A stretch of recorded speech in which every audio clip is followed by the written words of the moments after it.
आमकां कोण परवा कोत्ता परवा करिना, आमकां कोण बरे भशेन लेखता लेखना, आनी हे भशेन सगळे मोगा विशयीच हें घडोवन येता.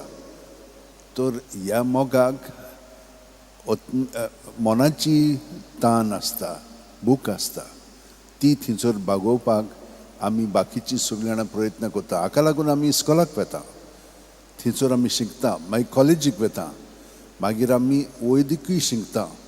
आनी आयज काल हे भशेन सगळीं जाणां दोतोर जाल्लीं आसा. हो काळ आतां असो आयिल्लो आसा. आदीं कितले दोतोर आसले? थोडेच. आनी फकत तपासणी करता पळय तसले कुडीची. आतां वेगवेगळे पद्दतीन दोतोर आसात, पद्दतीचे दोतोर आसात. तर हें आतां जालें मनाचें जेवण. पूण आमच्या आत्म्याक जेवण जाय. आनी तें आमकां कशें मेळटा? आमी देवा बरोबर रावन मागण्यांतल्यान हें जेवण मेळटा. पूण तें आमकां पुरतें पुरोना. ताका लागून जेजून आमकां आपली कूड आनी रगत ह्या आत्मीक घोटाय पासत दिलेली आसा. आनी जीं कोण आमी समजता हें ती सगळीं जाणां येतात आनी जेवण हें घेतात. एकली ओस्तोरी ती सदांच मिसाक वेताली आनी मिसाक वचून ती जेजूक घेताली. तिका मागीर कांकरू जालो आनी ती हॉस्पिटलान आसलेली.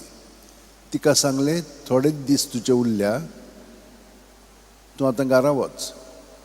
ती आयली आनी आदीं म्हणलें तूं उदक आसतालें, पवित्र उदक जें आमी लायताले आमच्या कुडीक भितर येताना, आनी हे भाशेन आमी नितळ जावन भितर येताले.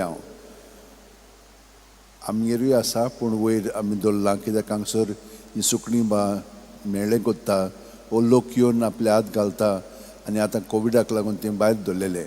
पूण ती तें उदक घेताली, कोमयां घेताली आनी घरा वेताली.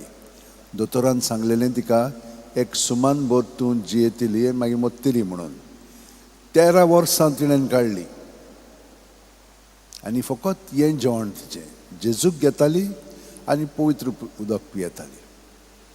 हे भाशेन तिचें जिवीत तिणेन सारलें.